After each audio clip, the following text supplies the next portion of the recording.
welcome back to my channel. And today we'll be discussing War and Peace Volume 4 Chapter 2. So in this chapter, Nicholas Rostov has gone back to his home in Moscow. Now that he has reunited with his family and friends, he is now regarded as a hero, and he has gotten a Medal of Honor for his bravery during his battles in the military. And due to his achievements, Nicholas has become extremely popular with the ladies, and now sees the world he sees before the military he thinks of as extremely childish, and he wants to have his freedom now.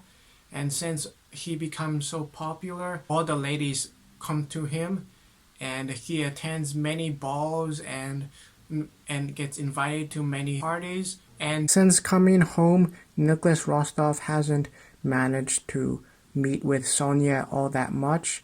He rarely meets her anymore, and he decides that there are many more girls out in the world, and he has no time for love. And even though Sonia loves him deeply, he just doesn't really want to deal with it anymore.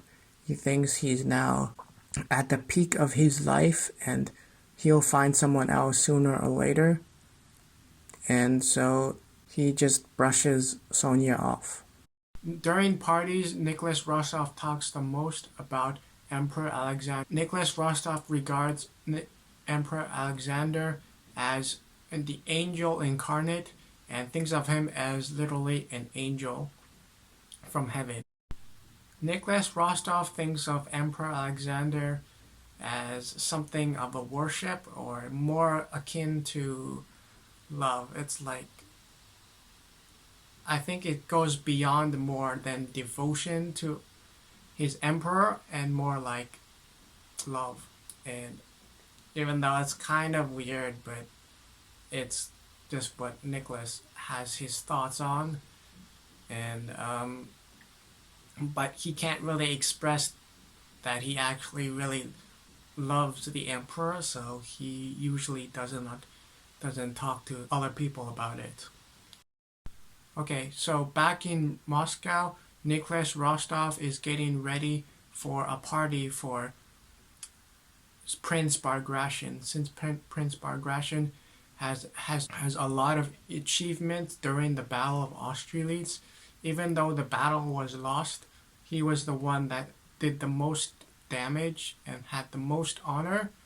And so the party for Bagration is the #1 priority for the Rostov family, and Count Rostov is the one who is preparing for the party, and giving orders to the cooks on what to prepare especially, and having some entertainment. So while preparing for the party, Count Rostov is informed by Anna Makovna, who had shown up to participate in the party, and Anna Makovna has explained that Pierre has become unfortunate, and that unfortunate event is that Pierre had lost his wife Helene, and came as a shock to Count Rostov. And Count Rostov had asked why Pierre had lost his wife Helene, and Anna Makovna had explained that Pierre had invited Dolokhov to his house in Petersburg, and while they were busy chatting and talking, Helene became interested in Dolokhov and therefore ran off with him.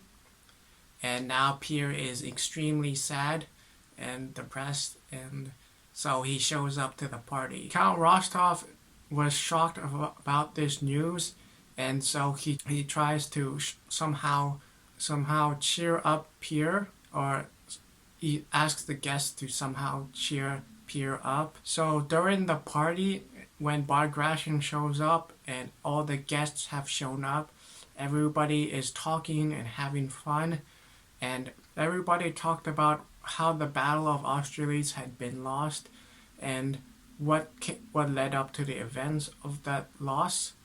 And they talked about there's so many things wrong with the Battle of Austerlitz, and the only one who had been able to save the day and make a successful retreat was Prince Bagration. And even though Kutuzov had also retreated, seen as a massive loss, and everybody somehow blames Kutuzov on the loss of this battle. So Kutuzov is like the most hated person in the world now, since of his massive screw up in the Battle of Austerlitz and his loss. And so he's not looked on favorably, and everybody just thinks Prince Bagration is the best person in the world. And there was also many talks about who and what achievements everybody else had in the military, like Berg and Boris. So Berg, who had some sort of good military achievement, and Boris, who became a staff officer for a high-ranking person. But there was no talk about Prince Andrew Bolkonsky. And so Prince Andrew Bolkonsky, only a select few who knew him personally knew exactly what happened. Although I remember before that Prince Andrew had been captured by Napoleon as a prisoner of war. And as we know right now, we don't know what happens to Prince Andrew, whether he's really dead or not. This concludes the end of Chapter 2, Volume 4 of War and Peace. I hope you like it, and I hope to see you in the next video. Goodbye.